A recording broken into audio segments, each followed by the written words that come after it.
What's going on, everybody? This is the Read and React Show. I am David Jordan.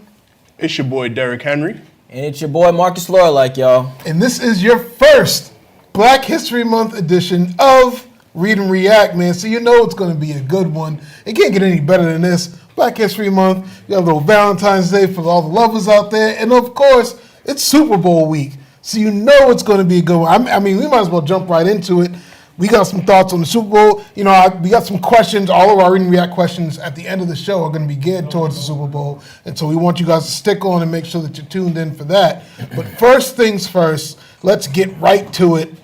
Let's talk Brady. Let's talk Mahomes. Let's talk Bucks. Let's talk Chiefs and everything that you guys can think of for this Sunday.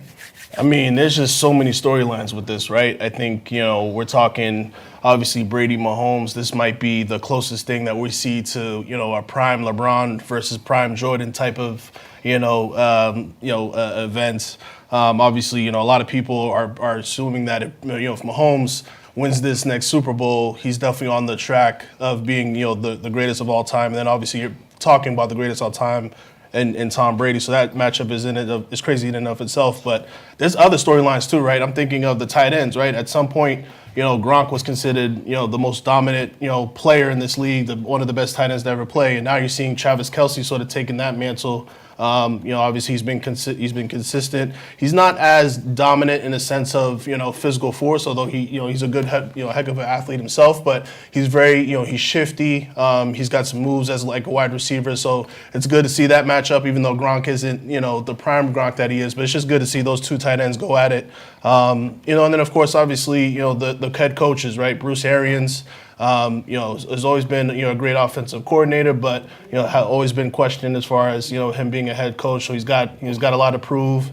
Andy Reid, there's been a lot of talk of potentially him being the greatest coach of all time if he wins this, and what he could set himself up. So there's just so many storylines, and obviously the Tampa Bay Bucks hosting their first the first team to host the Super Bowl. So there's just so many good storylines, and it's just good obviously to have this game built up. But it's also a little bittersweet too because it's the last football game of the season until next year. So a lot to talk about, but I'm excited. Yeah, for me, just being a hometowner, personally, I don't really care who wins this game. In terms of the Patriots, I hate everybody that's not a Patriot. But, here at home, we've been talking a lot this week about Brady versus Belichick and, Amendola's words that he came out with this week about Bill and, them not being able to get Stafford and him. At first, the report was that we were the only team on his no-trade list. He didn't want to come here. So it's going to be real interesting to kind of see if Brady wins this, what the talk is going to be here and how it's going to affect us as Patriots, how it's going to affect recruiting players to come to this team in the future. And then, you're going to get into the rosters and Brady versus Mahomes. And can Brady, get over that hump and beat this kid, right? Who's going to stop Tyreek Hill? That's what I'm interested to see. Yeah. I love speed, and this team has speed all over the field, and it's going to be real interesting to see how they try to contain or even stop Tyreek Hill. And then, like you said, Derek, you're going to throw Kelce in there, and now the conversation, if he goes on to have a good Super Bowl, right? Let's say he has 100 yards and 2 touchdowns, something like that, and they win the game. Is he better than Gronk? Is he starting to put his name in there as, top 3, top 5, number 1 best tight end of all time or something like that? You know what I mean? I mean, this guy he's a freak of nature, right? Before, it seemed like he was a real goofy guy, kind of like Gronk, right? And now you see this, all he does is just make plays. All season long, all he's been doing is making plays. So it's going to be real interesting to see how Tampa Bay comes out and tries to stop all of those things. But mostly for me, it's just going to be, that home storyline. Does Brady win without Belichick? Is the Patriot way really just Tom Brady and him being able to tell players, like, listen, if you come here, we're going to win because I'm going to get it done? But, is Belichick too old? Is it time for him to start thinking about moving on and things like that? So it'll be real interesting. I'm excited. to see what happens for us anyway. Yeah, I mean, I don't want to get too much into the Patriots right now because there's two teams that deserve to be here. And they're there, and they're in the Super Bowl. My guys aren't there. One of my guys is there, in Tom Brady, and so I'm excited for him. More than anything else, I think Derek kind of touched on it before. This is the first time in history where we're seeing a Super Bowl that's being played, a host team being played in their host city. It's a little unfortunate that because of COVID, we don't have fans in the stands, but I think that would have been an awesome dynamic to be able to really kind of be immersed in, and it really could have been a home field advantage type of situation for Tampa, and it still may end up being that way. But with that being said, I think that lends itself to enough storylines. As we all know, with sports, and you look at the guys who do bet, and how long the national anthem is going to go, and who gets the coin toss, and all those typical things. What the first commercial is going to be. The first commercial, and so this is always just a fun week for the sports fan. Every sports fan can get themselves immersed into this and kind of enjoy football, even if they're not a typical football fan. But for us football fans, this is this is everything for us. It doesn't get any better than it this week. And unfortunately, we gotta tune in and watch all of it that we can, because this is the last game of the season.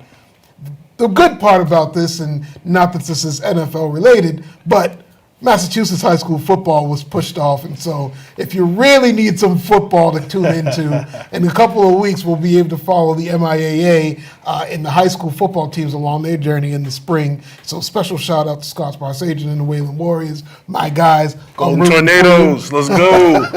And so, it's going to be a special season for everybody. I'm excited for that. One of the things I do want to talk about, we saw Danny Amendola with some fiery headlines this past week regarding his time here in New England. And I just kind of want to get you guys' thoughts as far as where Danny Amendola may be. And then, if as we talk about possibly the Patriots or the situation that New England's in, kind of where do you guys think that the Patriots go from here? And are they going to have some trouble getting free agents, or is it just kind of the former Lions players that aren't going to want to end up here? I think it's a little bit of both, right? I think ultimately, in the NFL, where it's a not-for-long league, right? The money talks, and so I think if Belichick is actually willing to open up his wallet a little bit more, I think at some point you're going to get some free agents. But I do think the whole Patriot way, I'm not going to go as far as Amendola said it, as it's just Tom Brady, right? I do think Bill Belichick sort of created the foundation, but when your best player, the greatest player of all time, is buying into that, it makes it a lot easier. It makes it easier for Gronks and the Edelmans and Deion Branches and Troy Browns and Brandon Lloyds and Brandon LaFette. Like, I can go on and on and on, right, of just, players that have come in and out, and players who've, who've had troubled history in the past with previous teams, and they've come here and they've gone on and win. Chris Long, it's just so many players. Martellus Bennett, like I literally can go on. And ultimately, I think again, Belichick started this Patriot way, but I do think Tom Brady being as great as he is, right, as hungry as he is, where he is obviously in all time, for him to buy into that as well, I think that's a really key factor. So I think Amendola spoke a little bit of truth. I do think there is still a little bit of animosity there, because he did talk about, having to, negotiate his contract and take less and things like that. And Belichick sort of, determined his playing time. So, that kind of, tied into it. So it's a little bit of bitterness, but I do think there is something to be said about, your best player buying into, the culture, buying into, the Patriot way, right? And so, I think players, and we talked about this before, like, when you're attracting free agency, I think the money will come, the money will talk and players will come, but I'm curious as far as a championship building team, right, are you going to get a total championship buy-in, right? We have some, keystone players here now with Devin McCourty and Hightower and things like that. Maybe they carry the mantle, but at the end of the day, you want to play with the best player, you want to play with the GOAT, and so I think there's some truth to what Amendola said. Yeah. Listen, Damage Dola, all right? You're salty because you're not here anymore. You're salty because you didn't get to win with us. I mean, he did have a lot of big plays in the playoffs for us. There was always playoff Danny and those types of things, but I mean, his time here, let's be honest, he was hurt a lot of it. He didn't see a lot of the field. And, Tom Brady is a great quarterback, and the offense makes plays, but how many times did that defense put them in position to make those plays, right? Mm-hmm. How many times did Tom Brady have a short field to work with because Belichick was out there coaching the defense, and the defense put them in position to win the game, right? I think everybody, the talk all week has been, oh, it's Brady and it's Brady and it's Brady. It takes an entire team. I mean, there's a whole 53-man roster, and Brady would be the first one to say, it's not me, it's my teammates. And if that's true, then we've got to think about the fact that defense gets paid to play too. You know what I mean? And I remember there are lots of times I remember pick sixes and fumble returns for touchdowns and things like that, where those types of things suck the life out of another team, right? And it makes it a lot easier for them to go down and run the ball and put Brady in position to score touchdowns and throw the ball across the middle for Dola to drop or potentially get injured and these types of things, right? So I take everything he says with a grain of salt. He is one of the players in the locker room. He was there, right? And everybody does seem to march to Tom Brady's drum. And you can see down in Tampa, I mean, just look at who he brought with him and look at how excited those guys are. I was just listening to a story earlier today about after they won the NFC Championship, and Levante David says, we're all happy in the locker room, and one dude starts crying, and Brady comes in, man, what are you crying for? And Levante David thought about it. He's like, yeah, man, we still have another game to play. You know what I mean? Just his mindset and those types of things. Those are the types of things that Brady brings to a team. And he's a profound leader, right? But let's not take away from what the other players on the team do and what the coaches do. I mean, coaching is a very large part of the game. To put the players in position to be successful, it says a lot, you know what I mean? And he said, oh yeah, these guys, the coaches, because they're in the facility all the time. Well, where's Tom Brady? He's in the facility practicing, you know what I mean? So I think it's you got to take what he says with a grain of salt. He got traded. He wasn't here for the entire run, right? And now he wants to take his shots. But yeah, I think that at any point when you start dealing with these guys who you start having a relationship, I think part of it is these guys may be kind of speaking pieces for people like Brady. You know what I mean? He might be saying those things like Brady wants to say, trying to take a shot, because all those guys are buddies. But at the end of the day, I think when we look at Danny Amendola's time here, he had some of the biggest plays and played crucial parts in our success, whether it was catching that touchdown against Seattle in the Super Bowl, catching the touchdown pass from Edelman against the Ravens in the divisional playoff game, catching the 2-point conversion against the Falcons. He played integral parts, and so I don't want to take anything away from him. With that being said, it's easy for somebody to have a gripe the way he does. I think when you were replaced kind of so easily, for him to have so many big moments and Bill Belichick to still say, yeah, we're still not going to pay you. And you got it's time for you to move take on. a pay cut. Yeah, exactly. So, If you want to stay, you got to take a cut. or you can go play for the Lions. You know what I mean? And so that's a tough pill to swallow. And so I don't blame him for his feelings and his argument. But with that being said, I don't necessarily agree with him. And I think that all of this is going to work out better for the Patriots. The more hate that comes out, the more shots that are taken at Bill Belichick, at some point he's going to look at this and say, okay, I got to flex my muscle. And it may not even work out for him, but at the same time, he's going to try. He's not just going to sit back and just say, oh, well, I don't it know. is what it is. I don't know. Well, it's funny you say that because, there's reports where he wasn't at the Senior Bowl, and typically he's usually there, and he was in some island and some vacation, right? Hey, Bill's old, man. There's COVID. Hey, man, What's he going to the Senior Bowl for? You got to go. Hey, you got to put in the work. Look, you got to put in the work. We talk about putting the work. You just said, is Belichick gonna? He's not gonna relax or whatever. Man. We got cameras everywhere. I'm just saying, it's not a good look. He hired Patricia. We don't even know what role he's going to be in. We've still got 2 other defensive coordinators. Hey, maybe Patricia's the new head coach, right? We got don't say that. Don't say that. We've got a ton of people on the coaching staff. At this point, he's going to say, you know what? Let me figure out what I'm going to do on the field. You guys go look at these players.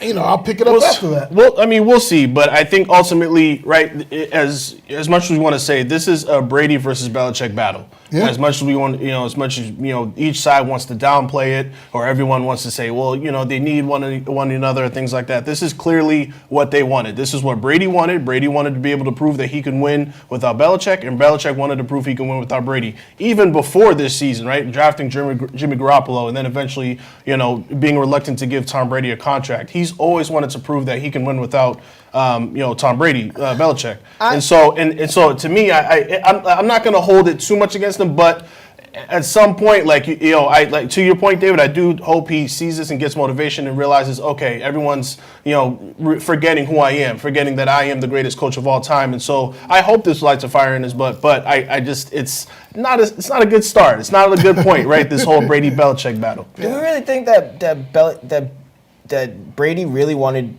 to win without Belichick? Do we really think that was something he always wanted to do? He wouldn't have left. I mean, he would have left if he felt disrespected, right, pay-wise. And I think he wanted a multi-year deal, and Bill wasn't going to give it to him. And he felt disrespected, and he said, well, I can still win. I think Brady's thing is that he's always wanted to win, and he wants to win until he's ready to leave, right? And if that's 45 or 47 or 50 or 60, whenever Brady feels like he wants to retire, I think his ultimate goal is to continue to win. And I think that if he could have continued to do that here and gotten the respect in terms of dollar amount to do that, then he would have stayed. But Belichick didn't give him that because Belichick's goal is to probably win without Tom. I believe that more than I believe Tom was thinking that he wanted to win without Belichick. Yeah.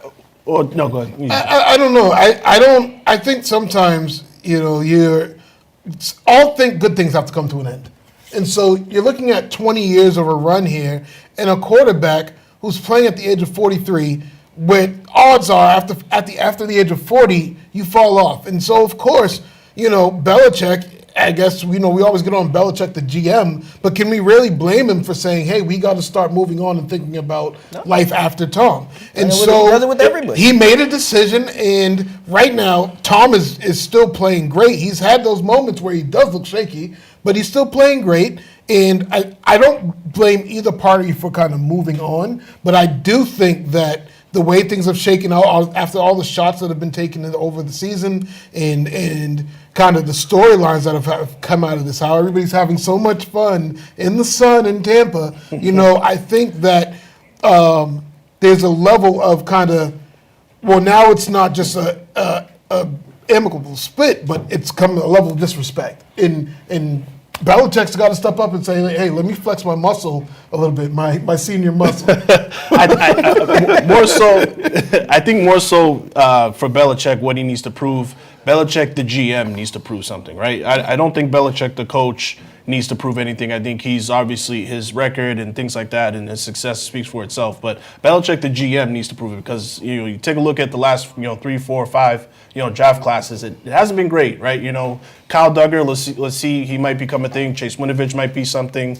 J.C. Jackson has obviously stepped it up this year. But, besides on the offensive end, I mean, there's really nothing, Damian Harris, we'll see, right, he's had an okay season, but there's really nothing for us to grab. So I think Belichick, the GM, needs to, has something to prove. I mean, for the record, we drafted some Pro Bowl players this year.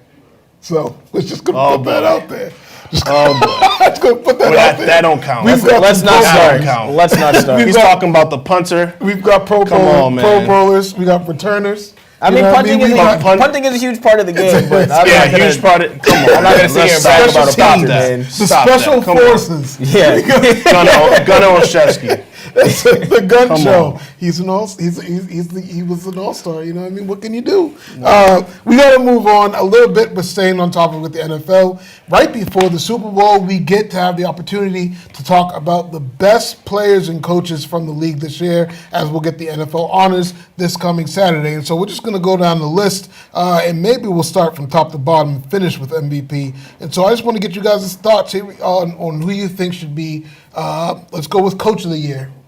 Yeah, I'm going to go with Kevin Stefanski, from the Cleveland Browns. I think, given what they had to deal with Odell Beckham Jr. going down, right, a really star, wide receiver, for him to go down and for Baker's numbers to get better, I think that really speaks volumes to Kevin Stefanski's coaching. So he's got my vote. I'm going to go with McDermott from the Bills. Finally getting the Bills over the hump and getting them to a championship game. I know they didn't win it. It's kind of hard to beat Mahomes, right? When you're trading field goals for touchdowns. Right, exactly. And but they're well on their way, right? Right now, they are the force to be reckoned with in the AFC. Now, don't get me wrong, the Patriots might reload, but right now they're unloaded and the Bills are the team. So I go with the Bills.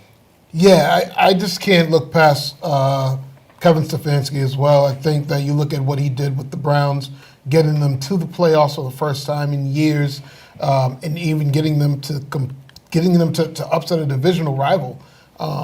That's a big deal, and they were very close to upsetting the Chiefs. And so I think they're building something good there. But just because the Browns are the Browns, and they've operated the way they have so far, for him to take that team to the next level, I got to go with Kevin Stefanski.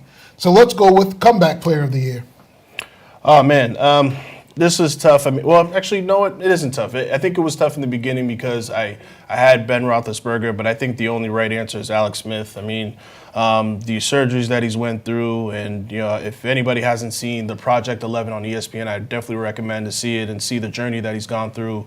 Whether it's the infection almost reaching his heart and things like that, he's just definitely overcome a lot. So for him to come back, not only come back to play football, which was in question, to lead the Washington Redskins to a playoff spot, it's definitely got to be Alex Smith for me. They might have to rename the award after him. Yeah, I kind of was gonna echo that, but I thinking about it, it's kind of Big Ben, right? He was kind of not noticeable last year, and the team was on their way to being the best team ever and all those things right at the start of the year. And then I think I don't know. I don't want to put it all on Big Ben. I think some of the coaching had a lot to do with the kind of their downfall in their defense, but it's Big Ben for me. Yeah, of course, if you want to tug at the heartstrings, you got to go Alex Smith. But the way I look at it is, it was great seeing him back on the field, but I don't feel like there were some games where I just wasn't impressed overall. You know what I mean? I'm glad he was there, but I think that you got to go and you look at Ben Roethlisberger, especially something like what he did early on. For that, I think that was, it was amazing. And even though they fell short down the road, I think that he had a great season, and he was the reason why his team had so much success. So for the next one, let's go with Defensive Rookie of the Year. To me, I think this one's almost another layup in Chase Young. I think what he did, and I know Washington has had the last 4 years of drafting a number one defensive end or drafting a number one defensive talent, so their front four was vicious. But I think adding him was just sort of like the strawberry on the cake, right? Just that nice little topping there for that defense. And obviously they still, even though Brady won the game, still made it a little bit frustrating for him in that playoff spot. And again, to see him make some of the plays that he made already as a rookie, putting up numbers, so close to Jadeveon Clowney and things like that. So I'll go with Chase Young. Mine is going to be a cornerback. Shout out to all my DBs out there. I'm going to go with Antoine Winfield Jr. From Tampa Bay. I think his play was outstanding all season. And I think he's one of the young up-and-coming cornerbacks in the league. I think he's going to be here for a long time. And I don't think they are where they are without him. So, Antoine. Yeah, I definitely think that's a great pick, and it wasn't even something that first popped to mind because, in my mind, there was no other choice. We got to go with Chase Young from where? The Ohio State. He went into Washington along with Ron Rivera, kind of helped change the culture there, and they're building something great, and they're going to build around Chase Young, and I'm happy to see where he's going, where he's heading. Let's go with Offensive Rookie of the Year. This one's tough. I kind of, I wanted to go, Antonio Gibson. Thought about Justin Jefferson, but I'm going to go with Justin Herbert. For the Chargers. I don't know if we're on the same page here, Marcus, but yeah, I'm gonna go with Herbert. I think for him, for what he's done, obviously coming into the season, not starting, not having a training camp or not having a rookie OTAs and mini camp and things like that, for him to come in, and obviously even though the position wasn't. He didn't earn it per se. I mean, I think who knows what would have happened if Tyrod Taylor didn't puncture his lung, but he definitely took the reins. I think he showed that the Chargers have their franchise QB that they've been looking for. Yeah, I was gonna echo those same thoughts.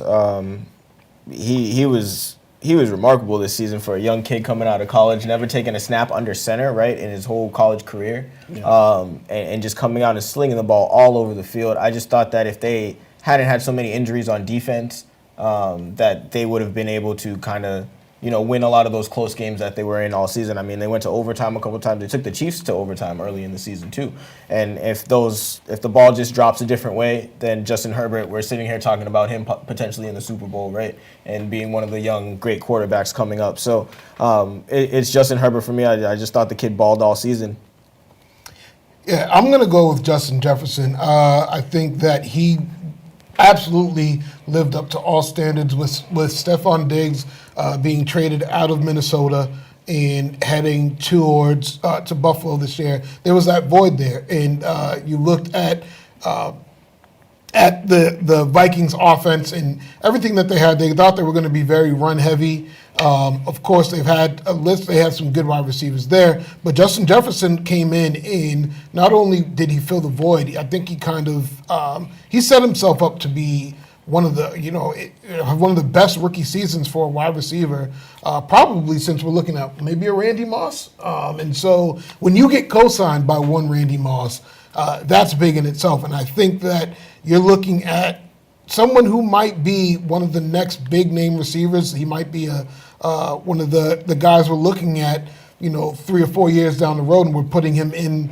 the talks with the Michael Thomases and the Julio Joneses of the world. And so I think I'm excited for what he brings, and I think that if his rookie season was any tale of what's to come, we're going to see a great career out of Justin Jefferson. So let's turn to the defensive MVP. Normally I do like to see a little bit of parity. I do like to see, different, players being nominated and ultimately winning this award. But to me, I can't not pick Aaron Donald, man. To me, for the numbers that he's putting up, and as a fellow defensive tackle, for him to put up, some of these, sack numbers from a defensive tackle perspective, you just don't do that, right? Because especially from the interior line, and someone like, Aaron Donald is constantly getting at minimum double teamed, right? There's plays where he's getting triple teamed and he's still beating it, and he's still getting to the quarterback. And obviously, he had the messed up rib and the lungs or whatever in the NFC playoff game. But I just cannot pick Aaron Donald, man. He's just a beast. Well, I'm gonna have to one up you there and go with Mr. T.J. Watt, my man. T.J. Watt actually had 15 sacks, which are just a little bit more than your boy's 13 and a half. That's what he's supposed to do, though. Aaron Donald's just supposed to eat up triple teams, man. Yeah, no, I agree. But, I mean, this kid you just see him all over the field, right? And I think he's kind of taken that next step, and he doesn't really need to be – he's not really J.J. Watt's little brother anymore, right? He's T.J. Watt. And with leading the league in QB pressures this season, just getting after it – every single play, it just seemed every time you watch the Pittsburgh Steelers, he was in on the defensive end, and he was somewhere he was either getting like you said about Aaron Donald, he's either getting double teamed on the outside, coming off the edge, or he's in there making a big play. So, he had 7 or 8 passes defended this season, I believe, as well. You can drop him out into coverage. He can play multiple areas on the field. Just an all-around great player. I think it's T.J. Watt. Yeah, so I'm going to go in a little bit of a different direction and go with the Miami Dolphin. I look at the Rams, you talk about great defenses, and they've got some great defensive players to be able to be anchored in that. I always think the more defensive players better defensive players that you have, the easier it is for one person to do their job. And you look at them, you look at the Jalen Ramseys of the world, and then you go to Pittsburgh, who's been known for their defensive teams throughout the career. And so you don't want to take anything away from them. But I don't think anybody saw the Miami Dolphins coming in and playing as well as they did this past season. And one of the reasons why they played was so well was because of their defense, which was anchored by Xavier Howard. And you look at what he did on the field. He had he played 16 games, so he played pretty much a full slate of games, 10 interceptions, a forced fumble, 20 passes defended. I mean, he just kind of was all over the place. And I think that it was plays like him which kept them in that playoff run up until week 15 of the season. And so, Brian Flores' defense is coming together. Of course, there's a bunch of former Patriots on that team, and so they were going to pull it together at some point. But I definitely have to give a shout out to Xavier Howard and say that he gets my vote for the defensive MVP. What are you guys' thoughts for offensive MVP? So if this is just offensive player of the year, I'm going to go with Travis Kelce. I think from what he brings, game in, game out, it seems like he's literally averaging like 7-8 catches, 100 yards and a touchdown a game, which is ridiculous. And looking at the stats, I mean, he's caught over 100 balls. He has 1,400 yards and 11 touchdowns on the season. I mean, that's receiver numbers, and he's a tight end. And so, clearly, it's going to be tough to see, how the Bucs come up with a game plan to stop him. I don't know if you stop him per se. You might limit him, but he's just a beast, man. I'm gonna go with Travis Kelce.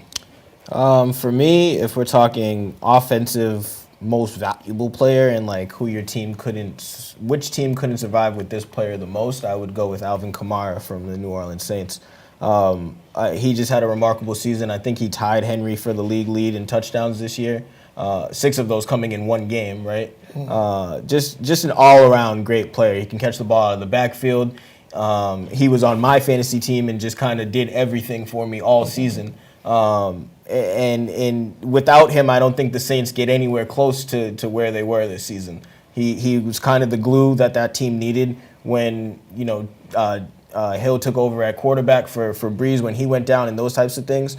But he's a dependable player. He beat expectations in yardage, and he just continues to grow. You see him every season just get better and better. It's Alvin Kamara for me. Yeah, I think for me, I got to go back and look at, you talk about who does the most for the team and would they be able to get there without that player.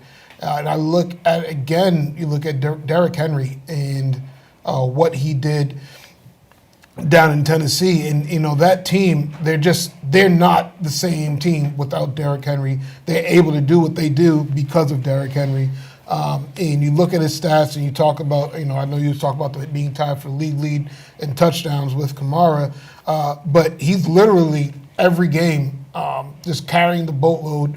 And he's not a small guy, and so it's a tough league where you're getting beat up, bruised up, and he's playing through injuries, and is literally carrying his team to the league. Of course, we saw better quarterback play from Tennessee, and I think that they're overall they were better offensively, but of course that's because there's such a dominant run game, and so I'd have to lean with Derrick Henry.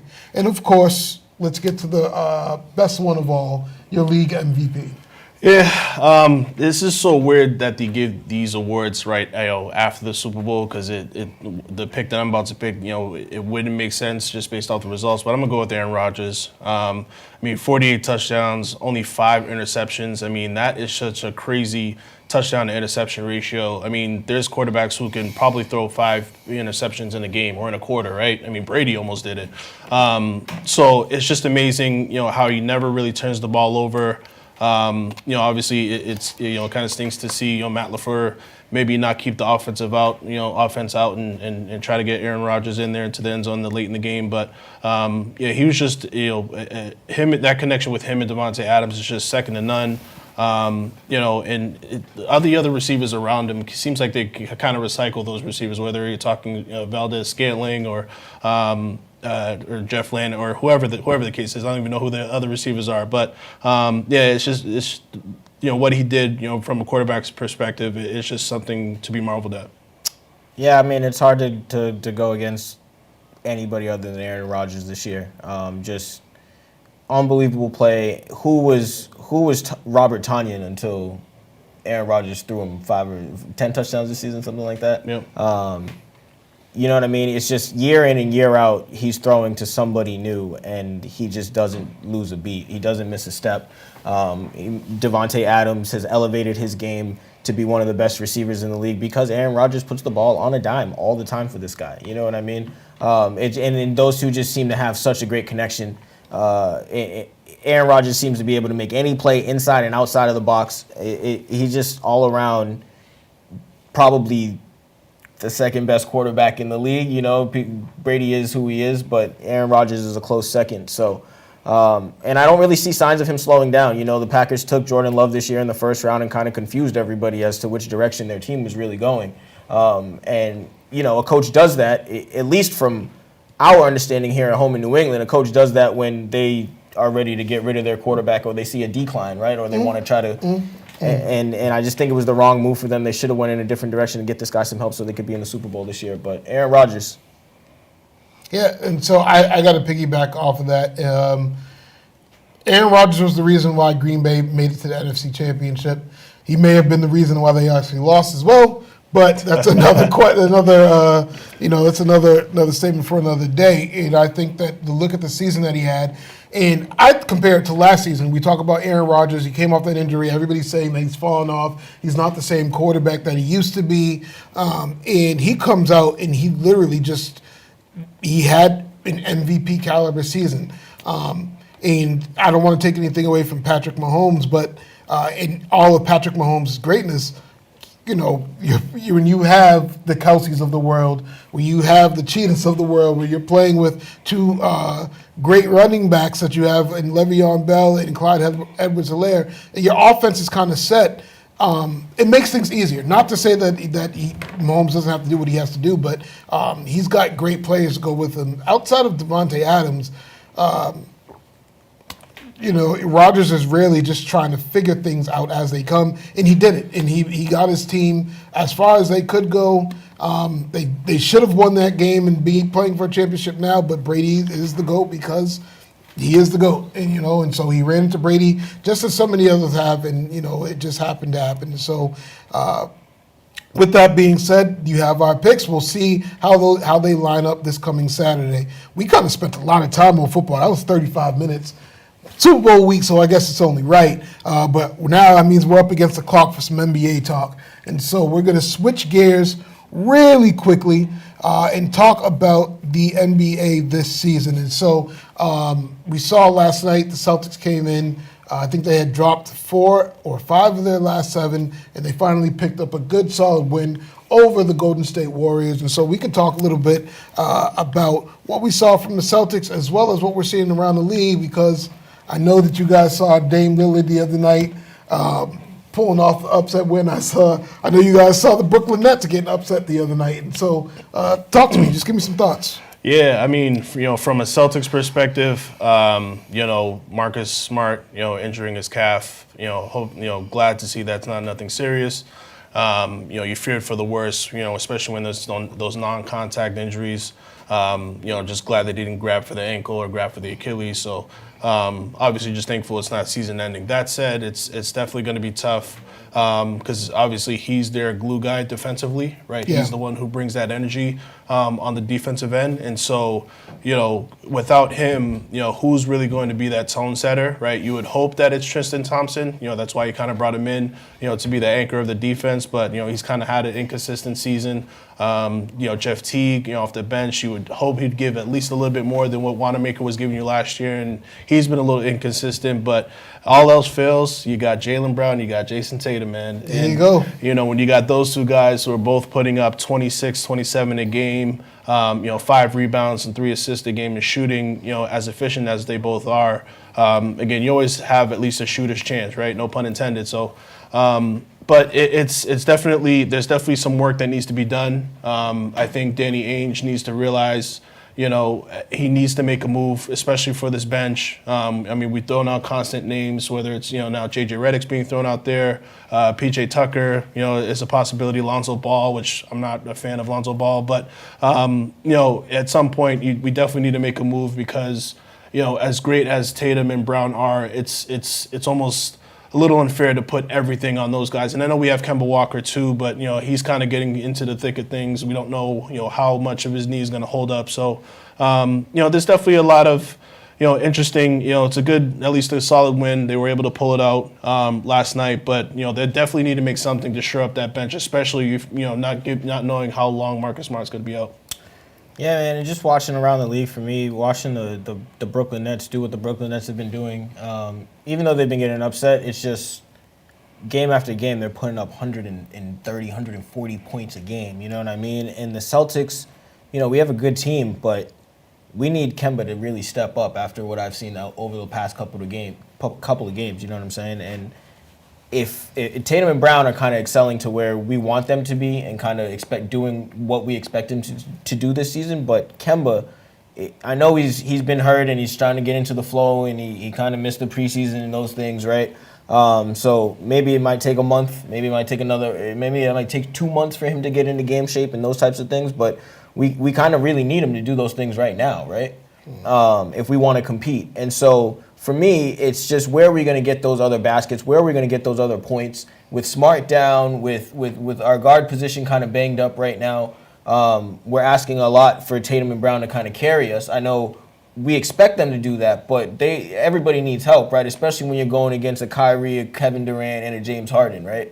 And then Bradley Beal, who could just go off for 65 by himself. But it's just around the league, I just don't see us being able to compete unless we make a move. I know we're excelling, but I don't think we're kind of where we should be, right? I think we should be a top 2 team in the East, and we're just not there yet. But a lot of good things from our star players, Tatum and Brown, and I'll keep reiterating this. We said it at the start of the year. We wanted to see these two take off, and to me, I'm putting both of them in the All-Star game. Like those two guys. Oh yeah. Well, we're gonna get right to that. I just want to hit on one thing before because I want to share our All-Star votes. All-Star voting opened up 2 days ago, and so I want to be able to share our very early All-Star picks. But before we get to that, I think back to last week and we talked about Kemba and what we need from him. And I'm watching the Lakers and the Celtics play, and it was tough to watch because Kemba, had he even been somewhat efficient, made a couple of shots, we win that game. And we probably win it going away. But, it comes down to a last-second shot. He has the ball in his hand, and for me, I'm thinking as soon as he missed it, if you're a max player, you can't miss that shot. That's a shot you have to make. And 100%. $37 million a year. Yeah. and so it's as encouraging as it has been. I think Tatum has been otherworldly, and I'm excited to see exactly how, because it seems like every year he's gotten better, and it hasn't stopped yet, so I'm excited to see where it keeps going. Jaylen Brown is playing on another level right now, and I don't even know. It kind of, not that it came out of nowhere because we always expected him to say that stuff, but I feel like we expected that he had met his ceiling, and we thought he was just going to be pretty good. We've got 2 bona fide stars playing on the Celtics right now, and unfortunately, our third piece might be an undersized guard, and so we've got to figure out how to make that work. Brad's figured it out before, and all of our point guards have been all-stars. But with the league going the way it is and him have to guard, watch what Steph Curry did to us last night, and I know it's, he was shooting the lights out, and he's tough to guard regardless, but you have smaller guards, that's something that you're going to have to deal with. And so it'll be interesting to see what the Celtics do. I do think that with the injuries, Kemba's not going to play tonight. Peyton Pritchard, the up and coming fast PP. There you go. He's not going to play tonight, but he should be back soon. I've seen enough of Jeff T to not want to see him play anymore this season, and so he's the new Brad Wanamaker for me.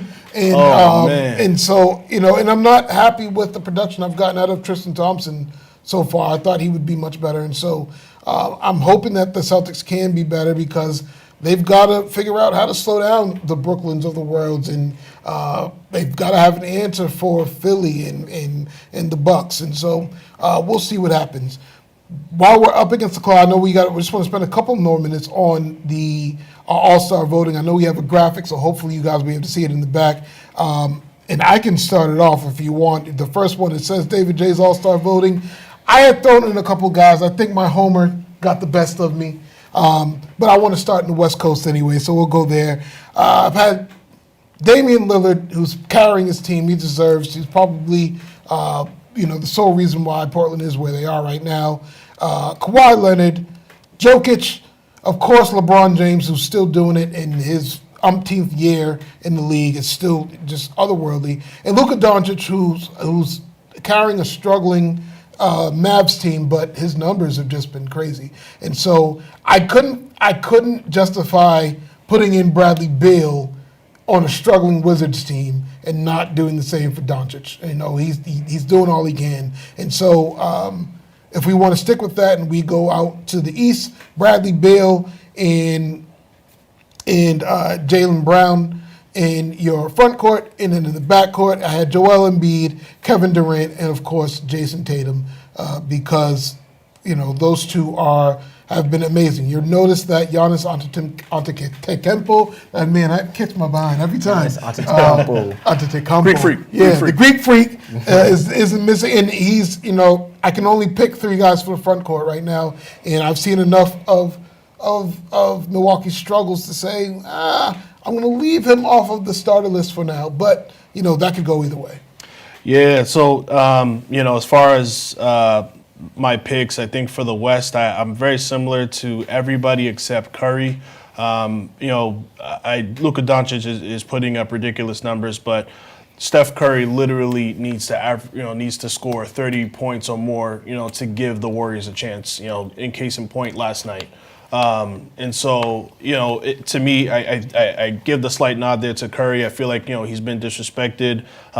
People just really forgot, we're literally witnessing the greatest shooter of all time. And so I got to put Curry there. So my West is very similar to yours. So I have Curry, Lillard in the the back court, and then I have Jokic, Leonard, and of course LeBron James in the front court.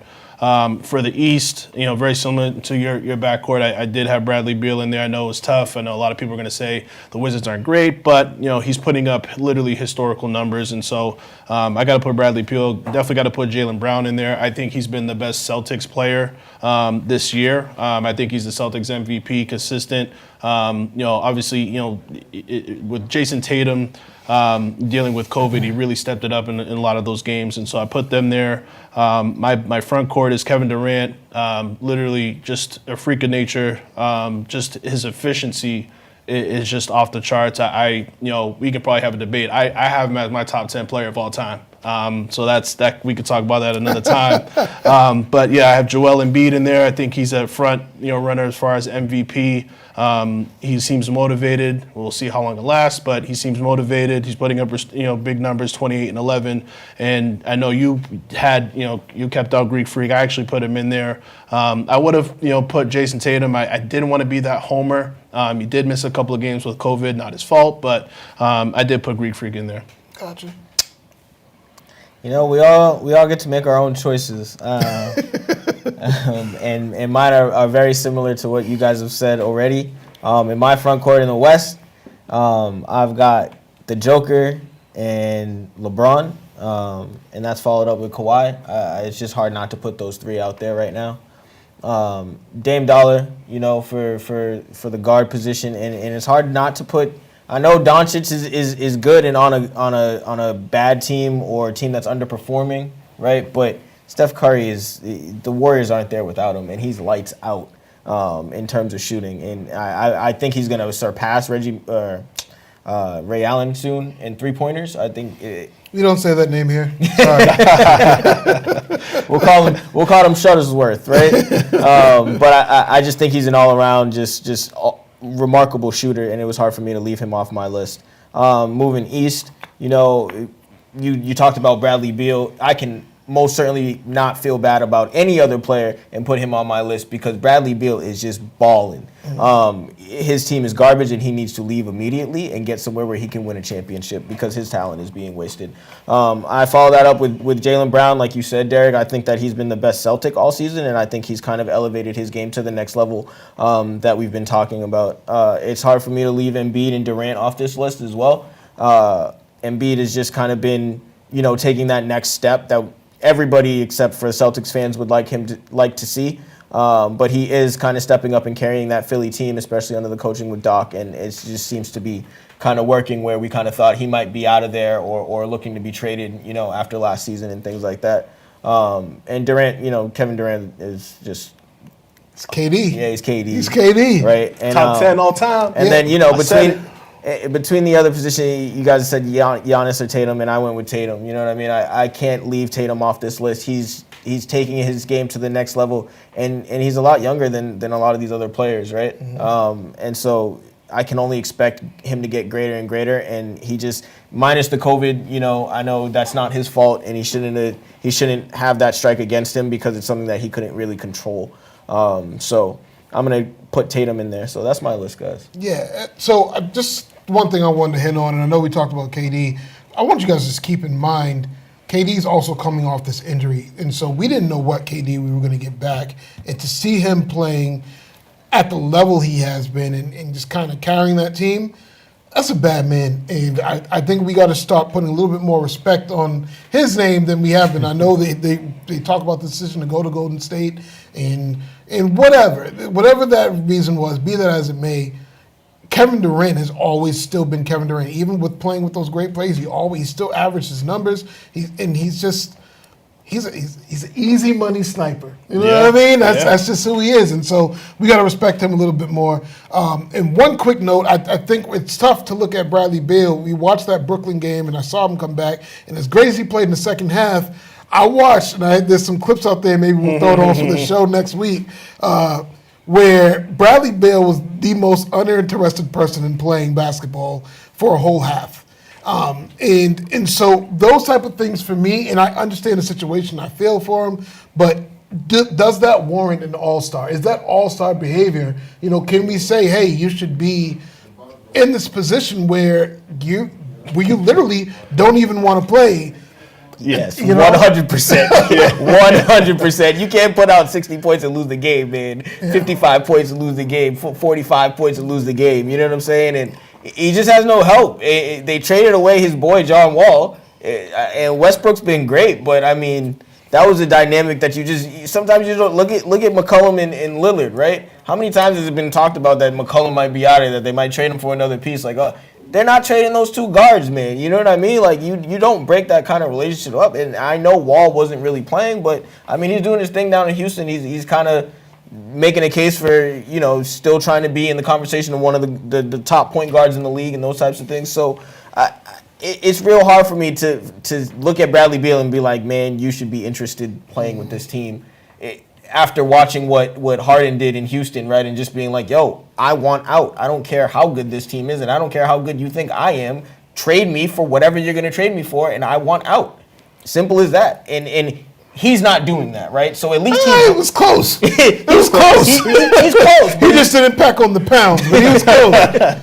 But I do think one quick note, the All-Star break isn't, who has the best record. It's about the best players. And right now, Bradley Beal is one of the best players, not only in the Eastern Conference, but in the league. So I got to put him in that spot. That's fair enough. We'll end our basketball segment on that, just to make sure we can get through the Read and React segment. This is all Super Bowl related because this is Super Bowl week, and so we got to end it on a high note. And so if you guys are ready, we can get it started. Audience, you guys know we throw out a question. Everybody gets 30 seconds to answer. Might be a little bit less this week, so keep an eye on the clock, fellas, and we'll keep it moving. So question number 1, who wins Super Bowl MVP?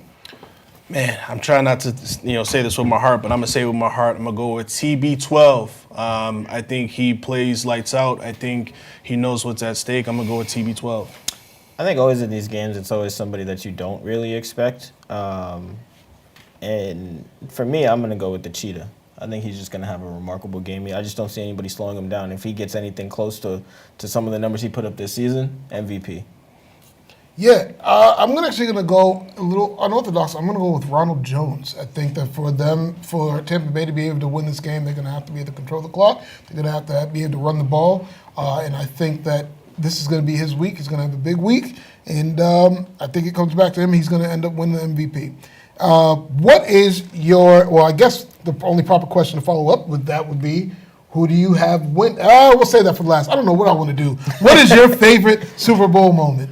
It's got to be the Malcolm Butler interception, man. The Butler did it. That was just such a great game, and for Brady to come down and take the lead, and then obviously the catch, what could have been the catch, right? It just seems like we would get bitten by a catch in the Super Bowl, but Malcolm Butler saved the day, man. For me, I'm gonna go kind of a throwback, and one of the reasons why I got in love football so much was because I seen this play, and it was the Terrell Davis I can't see. Right, in the Super Bowl, where Terrell Davis went out and won Super Bowl MVP that year, but in the game, he comes to the sideline and he's like, Coach, I can't see. And Shanahan's like, I don't need you to see on this play. But if you're not in, they're not going to believe we're going to fake it to you. And that he went out there like a champion, like a warrior that he is, and they faked the ball to him, and Elway scooted in for the touchdown. Broncos win the Super Bowl. I'm going with Terrell Davis in that moment. Yeah, I think for me, it has to be the Patriots' very first Super Bowl win coming off of 9/11, and you look at the Patriots and them basically getting the ball back with a little bit of time left. John Madden saying, hey, I think they should just take the knee here. And this is the first time we see Brady really become Brady. And he goes in, he gets the ball, he's in I think it was J.R. Redmond was the running back at the time, dumping it off to him, and they get themselves in field goal position, and they go and they win the game. And for me, that's kind of what started it all for at least my love and affinity for Tom Brady. You know what I mean? And so that's one of my serious Super Bowl moments, because I look back at all the championships we've won with him, and that was just an extremely special moment for us. Question number 3. Would you like to see a Super Bowl in New England? I think as a fan it would be cool, but just to have it here in the backyard. But as a fan of the game, I wouldn't, just for the fact that we could get 15 inches of snow during the Super Bowl. No one wants to see a snow game during the biggest game of the year. So I mean, we've already seen something like that when when the Broncos and the Seattle Seahawks played in New York, and I think that's kind of like what you'd see, even though it didn't snow, it was still cold and just didn't have a good feel. So I as a fan, it'd be cool, but for the fan of the game, I wouldn't. I mean, it's snowing in California right now, or it just did. And, the Super Bowl that was in Dallas, there was an ice storm. It was freezing cold that weekend in Dallas, right? I believe Minnesota, too. It was a huge snowstorm. Yes. All indoor stadiums, though. Yeah. I understand they're indoors, but it is football. And I think that if we're going to ask those guys to play in conditions all season, it would be great to see them come do that in the Super Bowl and actually show that they don't just have to have perfect conditions in order to win, right? Brady can win and beat the Raiders, like you said, in that first Super Bowl to get to the Super Bowl and those types of things. So it would be great to see it as a fan and just from a historian of the game. Yeah, I mean, I'd say let's get weird. You know what I mean? Let's do it. Everybody's so comfortable, and they look at these beautiful warm weather stadiums, and everybody's in there with their T-shirts on. Like, no, we played the majority of our games in cold weather stadiums, and I'd love for that to be one of the elements that a team has to deal with for a week for a Super Bowl. I'd love to see a snow game for a Super Bowl. I think that would be amazing. I think it would be fun. And I think it would just be so different than what we're used to be. I know they like to try to make the playing fields even for everybody, but I would say somebody that doesn't play in a dome stadium and them coming up having to play into a dome, that's an adjustment in itself. And so let's even the playing field a little bit. And last question, of course, I think we kind of hinted at this because you guys gave me your MVPs, but of course you're allowed to switch it up. Who wins Super Bowl LV? My head says the Chiefs, but my heart is going to say the Buccaneers. I think Tom Brady's on a mission to prove that. Belichick, you should have kept me here, and I am the GOAT for a reason. It's going to be hard for me to say no to the speed, man. I'm going with the Cheetah and the Kansas City Chiefs. I will never, ever, ever again go against Brady. And so, with that being said, we're looking at 7 Super Bowl rings. You're looking at a team playing in their home stadium for the first time in NFL history for the Super Bowl. The league wants it. We want it. I know that's think big of you as an Ohio everybody- State fan, Oh, too. yeah. As an Oh, Ohio yeah. State fan, that's big of you Oh to say yeah, that. oh yeah, oh yeah. It's tough, but I think that it just comes down to Brady's going to be Brady, and it's going to get good. So everybody, listen. Make sure you guys are safe. I know the conditions. There's snow here, snow there, some sun here. You guys enjoy your week. Enjoy this Black History Month. Make sure you guys sit down and talk to your kids about all the great things that the African American community has given you guys over the years. And let's just show each other some love and really enjoy Super Bowl weekend this week. May God cover you, keep you, and continue to bless you. This is Read and React. Y'all stay classy, America. Let's get it.